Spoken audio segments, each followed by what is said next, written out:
Shalom. We are going to discuss the parasha of this Shabbat, the portion of the Torah of this week, that is Parashat Lech Lecha. Now this parasha comes immediately after Parashat Vayeira. What am I saying? I'm sorry. We're going to discuss Parashat Vayeira, which comes immediately after Parashat Lech Lecha. So let's see first, the conclusion of Parashat Lech Lecha is about something that is phenomenal. We know who is our father Abraham. Our father Abraham is an exception of all mankind. He is the master of perfection in everything. A good-hearted man, a man of great stature, a man of wisdom, a man of courage, a man of perfection, of good deeds and everything. It's amazing how much we can learn from the Torah, the behavior and conduct of Abraham, and how much we can learn from Abraham himself. Just unbelievable.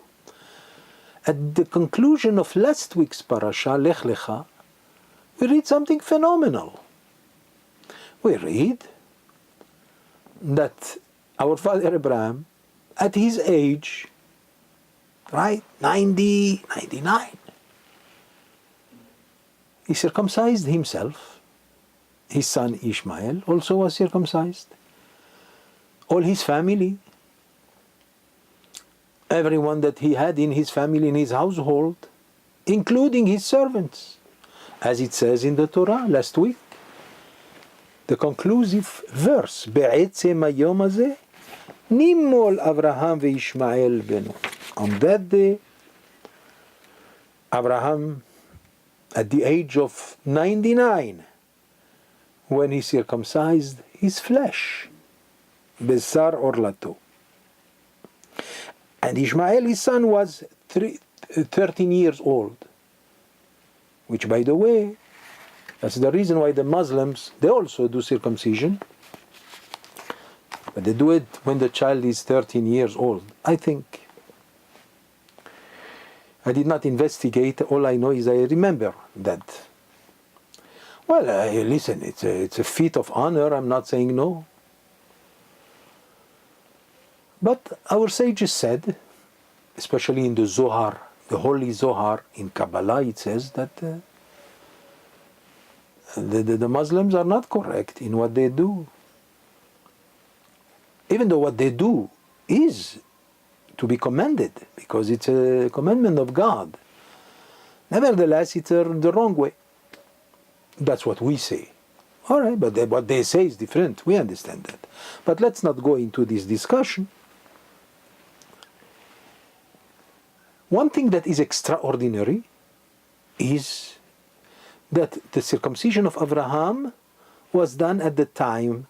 Number one, he was very old. Number two, there was no Torah yet. The Torah was not given yet. So what he knew was from prophecy. God willing, we shall discuss this, because we have to understand what is from prophecy. It says, the Torah says that God said to him that he has to circumcise himself. Very nice. What does it mean when God tells him? Did he appear to him? Because if he appears to him, then what's the big deal? I mean, let's say God appears to you. You would do anything he says to do, right?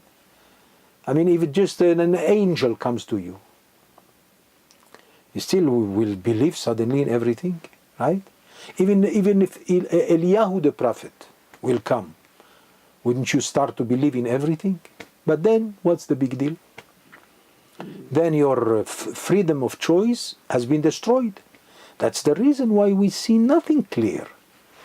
And yet we do everything by the feeling. We don't have that much problems because we have the book. We received the book. We have the testimony of millions of Jews who came out from Egypt after being slaves, and they stood at the mountain of Sinai and they received the Torah. and they received 613 commandments, including, of course, the commandment of Berit Milah, circumcision. Now, we said that Abraham is extraordinary. So he did it because his prophecy told him. We will understand maybe something about it later on. The question that I would like to ask is, what is so special about circumcision? I mean, circumcision means every Jew,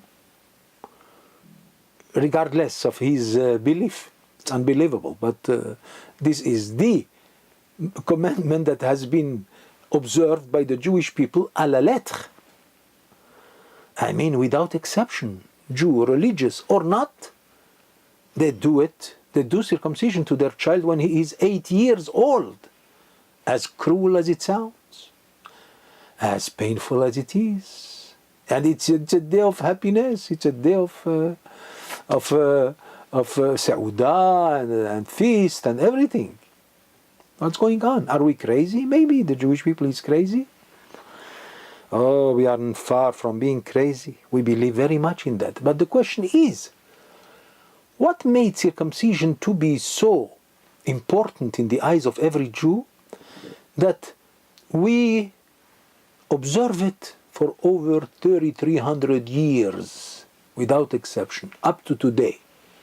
I even heard a friend of mine, not a friend, but an acquaintance of mine, who always declared himself as a non-believer. And yet, a child was born to him, he was so happy. And the first thing that he did was to look for a mohel.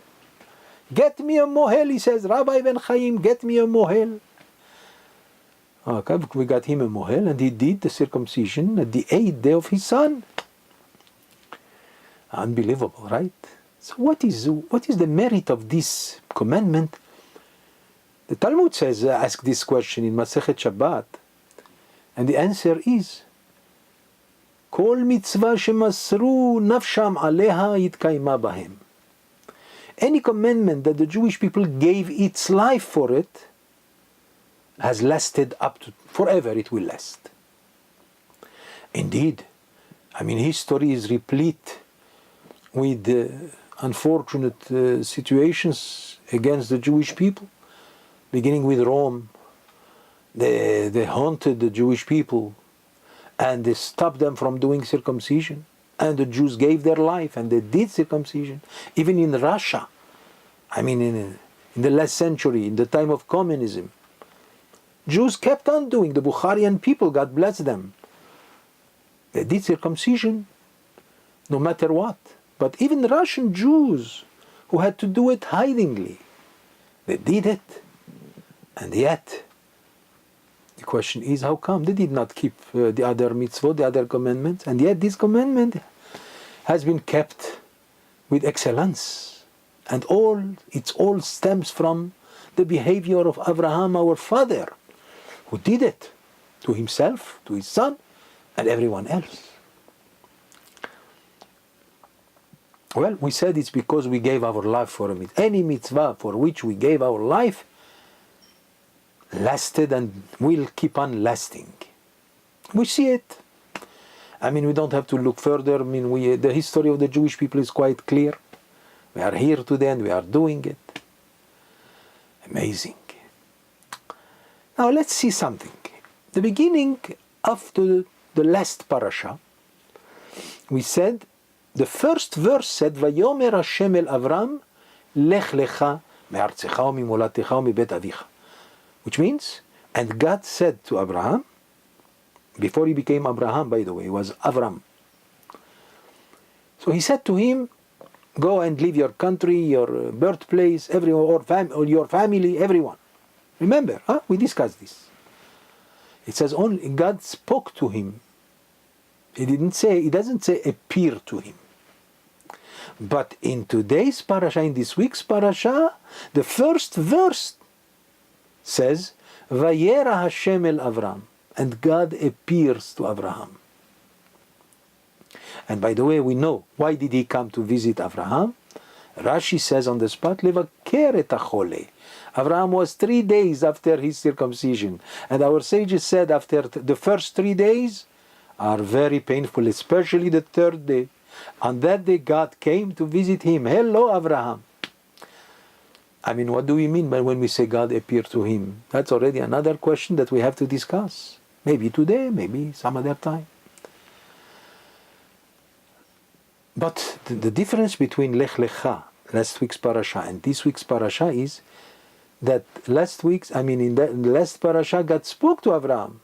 That's also a kind of prophecy, of course, which Abraham understood. He heard the voice of God. What does it mean? I don't know. What did he hear really exactly? All we know is that he immediately left everything behind and he left. But Hashem did not appear to him. If you remember, we did discuss the fact until Abraham said, "Where are you, God? Mi ba'al bira azot. Who is the master of all this world?" And God says, "Here I am, Abraham." But the word Vayeira, which means God appears in person to visit him, only in these weeks. What's the difference? The difference is, last week's parasha, when Hashem told him to leave, was before his circumcision. But now it's after his circumcision. Now God can appear to him. That tells us a little about what is the meaning of circumcision. God cannot appear to Abraham. Maximum he can speak to him. But to appear to him, that demands a higher level of prophecy. And that can happen only after he is circumcised. So that's one point that we have cleared out here. Let's go back to the point that God came to visit him. What does it mean? There are many commentaries on that. I'm not going to go into them because it's Kabbalistic. It's not easy to explain. But we have to understand that there are several levels of prophecy. It's a prophecy that makes you hear. Like it says when the Jewish people stood at the mountain of Sinai to receive the Torah. It says in the Torah, in Parshat Yitro, right? It says, "V'chol ha'am ro'im et hakolot ve'et halapidim." And all the people saw the voices. Does anybody see a voice? You hear a voice. But the Torah means something there. It means that the Jewish people saw something by hearing. They didn't see anything, but they heard. In such a way that is considered like seeing. That's a tremendous level. And even Moshe Rabbeinu, right, our master Moses, it says in the Torah that he saw the God panim el panim, face to face. But the Torah itself, somehow rectifying this thought, saying that no one can see the face of God unless if you die. Ki lo yir'ani ha'adam v'hai. One cannot see the face of God unless if you pass from this world. Would you like me to explain further about this? You have to understand. According to Kabbalah, I'm going to allow myself to say a few things. According to Kabbalah, there are 10 spheres, Eser Sfirot, one higher than the other. We are in the lowest. This world is the lowest. So please, I'm not explaining everything. Please understand me.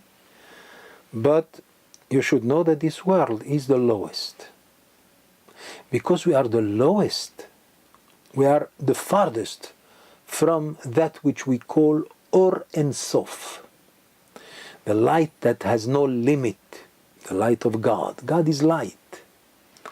And His light does everything, the creation, everything, up to every single sense that we sense in our body is because of the light that comes from the unlimited and the one that has no end. Ein Sof is known in the book of Ari HaKadosh, in Eitz Chaim, and all the books of Kabbalah.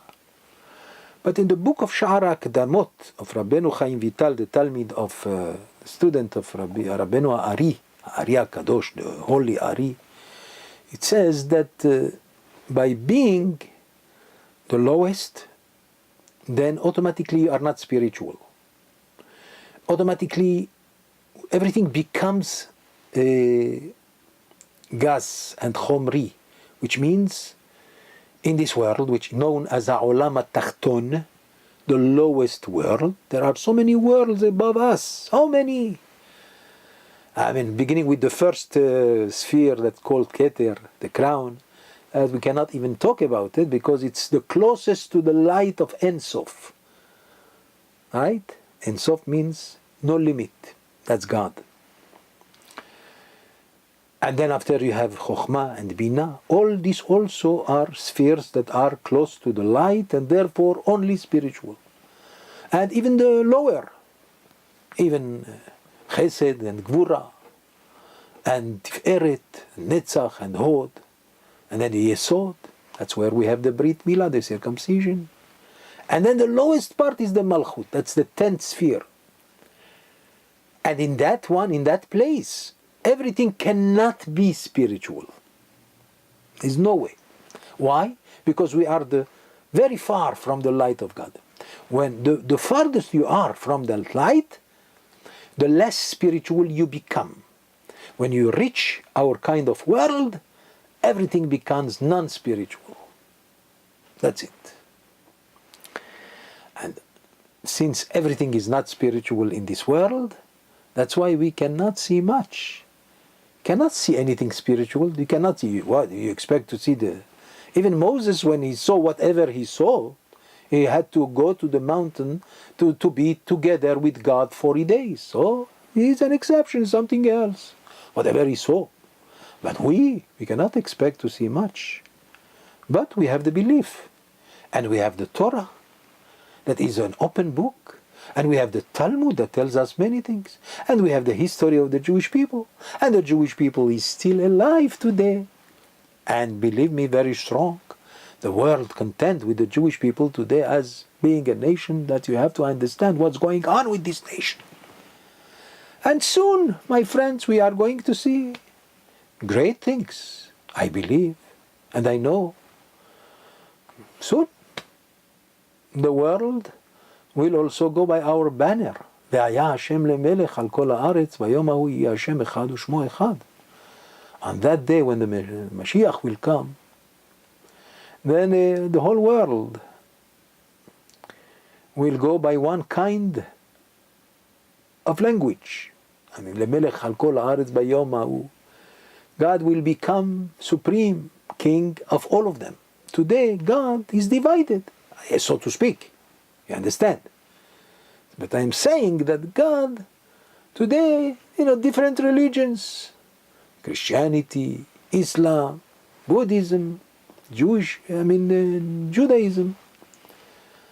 Oh no, the day is coming when everything will be one. Which one? We shall see. Ezrat Hashem. Every religion is sure of what it believes. But we have a reason to believe what we believe. And we hope everything will be done the peaceful way and good way. Let me just explain a few more things. There are so many more things to say, my friends. I chose this subject because it's an important one. First, we have to explain why do we do circumcision. Let's ask a small question here. What do we do in circumcision? We take the organ, the mohel holds it, and he cuts the tip. We call it the orla. That means it's not necessary, it's not part of the body. That's unbelievable. You mean to tell me that the creation of God is not perfect? That we have to make it perfect by cutting a little piece? Oh no, we believe otherwise. No. God's creation is perfect, and the human being is perfect, and he is in the image of God, and everything that you want to say. But God wanted that to be. He gave us the child with a small imperfection, and yet so much depends about it. So much in our system of perfection depends on that. But he wanted us to be partners with him in his creation. The Talmud says in Masechet Kiddushin on page 30, it says, Shlosha shutafim hem ba'adam. There are three partners in the making of men. Aviv ve'imo ve'akadosh baruch hu. Your father, your mother, and God. What are they talking about? The father provides the bones, the brain, and other things in the body. The mother provides the blood, the body itself. That's the mother. But between you and me, okay, the body without a soul is nothing. It's a piece of meat. But then God comes and He gives the soul. How come? I mean, and yet He says that we are partners with Him. That's being gentle, huh? Being really modest and humble. But that's God. That's already something else. We cannot discuss it now. God, we discussed once that God is very humble. And we have to learn humbleness from here, from His humility. Because He wants us to take part of His creation. And that's the reason why He wants us to cut. This way you become my partner. But at the same time, it's the soul that makes the human body perform what he does. Without the soul, when the time comes that the person dies, the soul departed the body. And you know, the soul is spiritual, but it is contained in the body. Inside the body, she is like in prison. There is much more. That's another subject, by the way. We will discuss it sometime, another time. But the soul itself is inside the body by the order of God, by the commandment of God. And she cannot depart from the body until God says so. You know that the body is porous. It's full of pores. If the soul wants to fly away, she can do that. She's spiritual. She can go anywhere out of the body. But she doesn't do that until God commands her to do so. Our sages said in the Zohar and other places that when the soul departs from the body, which means the time of death, that's the time when she saw the face of God.